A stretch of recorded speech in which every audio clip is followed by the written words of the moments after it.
Total 286 টেস্টের কথা আমি এখন বললাম। তার মধ্যে কি কি রয়েছে? এমআরআই রয়েছে, সিটি স্ক্যান রয়েছে, রেডিওলজি রয়েছে, প্যাথোলজিক্যাল টেস্ট রয়েছে, এগুলো এটসেট্রা। তার মধ্যে আগে সবার জন্য চার্জ ছিল 148 টি, 148 সবার জন্য, এভরিবডি।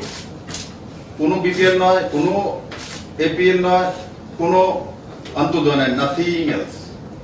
সবাইকে 148টার মধ্যে পয়সা দিতে হবে, ঠিক? ফ্ল্যাট চার্জ লিস্টে আছে, আপনারা দেখে নেবেন।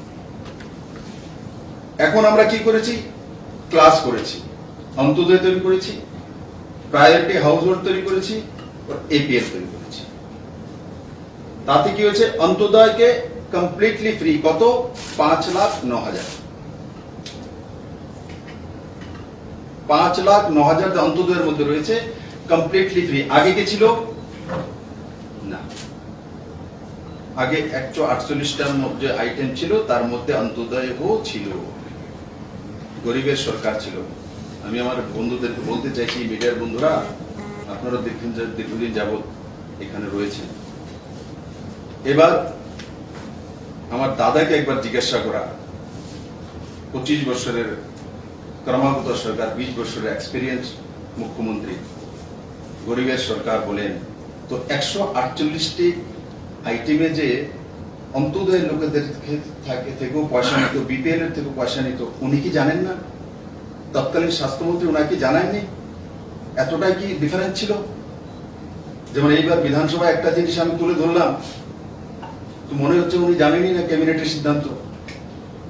এত বড় ডিফারেন্সের সরকার চলছিল। এই যে 148টি আইটেমের মধ্যে চার্জ নিচ্ছিল অন্তোদয় লোকের কাছ থেকে। আমি শুধু রেচুলেশন করতে চাইছি।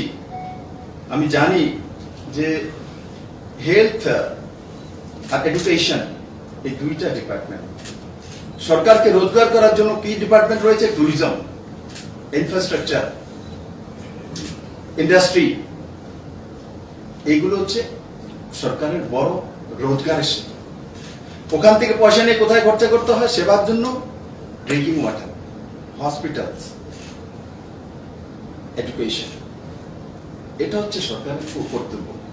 সেটা নরেন্দ্র ভাই মোদীও জানে, আপনাদের ছোট হোক বড় হোক যে কার্যকর্তা ভাই মুখ্যমন্ত্রী আছে, তার মধ্যেও সেই মানসিকতা এবং সেই নীতি নিয়মটা জানেন। এবার আমরা কি করেছি? অন্তোদয়ে একদম 286 ফ্রি। যতগুলো টেস্ট হবে সবগুলো ফ্রি, সবগুলো ফ্রি করেছি। অন্তোদয় ক্লাস সব, মানে 5,09,000 সব ফ্রি, 1 পয়সা লাগবে। সেকেন্ড, প্রায়োরিটি হাউস হোল্ড,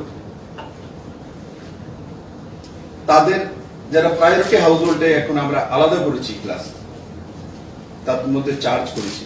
কেন করেছি সেটা আমি এখন বলবো। চার্জ রয়েছে, কিন্তু এই চার্জটা প্রায়োরিটি হাউস হোল্ড করে আগে এদেরকে বরাবর চার্জ দিতে হতো, একটাই চার্জ ছিল কমন। এখন তাদের জন্য কম করে দেওয়া হয়েছে। আগের যে চার্জ, আমার কাছে লিস্ট রয়েছে, আপনারা নিয়ে নিন, আগের চাইতে কম হয়ে গেছে সবগুলো। लगभग 99% আগের চাইতে রেট কম হয়ে গেছে প্রায়োরিটি হাউস হোল্ডে। তাতে কতটাতে কম হয়েছে?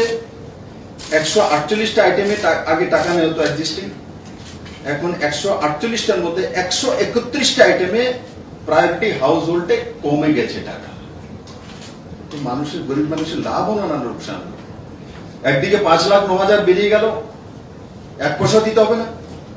আরেকদিকে প্রায়োরিটি হাউস হোল্ড কোটা তৈরি করে যাদেরকে 148এর মধ্যে সবার জন্য এপিএল থেকে নিয়ে সবার জন্য বরাবর ছিল, সেটাকে বের করে কম করে দেওয়া হয়েছে। কোথাও কোথাও তো 50% করে দেওয়া হয়েছে। মিনিমাম এভারেজ 35% কমে গেছে। তো ত্রিপুরার গরিব মানুষের লাভ হলো না লোকসান হলো? সরকার কার জন্য ফ্রিতে দেবে? গরিবের জন্য দেবে না এপিএল এর জন্য দেবে? সরকার চিফ সেক্রেটারিকে ফ্রিতে দেবে না অন্তোদয়কে দেবে না প্রায়োরিটি হাউস হোল্ডকে দেবে? আমি আপনাদের মাধ্যমে তাদেরকে প্রশ্ন করতে চাই। সরকার কি ফার্স্ট ক্লাস অফিসারকে দেবে, না যারা 7th পে কমিশনের স্কেল পেয়ে গেছে, সরকারি এমপ্লয়ি রয়েছে বা প্রতিষ্ঠিত ব্যবসায়ী রয়েছে, তাদেরকে ভর্তুকি দেবে, না অন্তোদয় আর প্রায়োরিটি হাউস হোল্ডকে দেবে?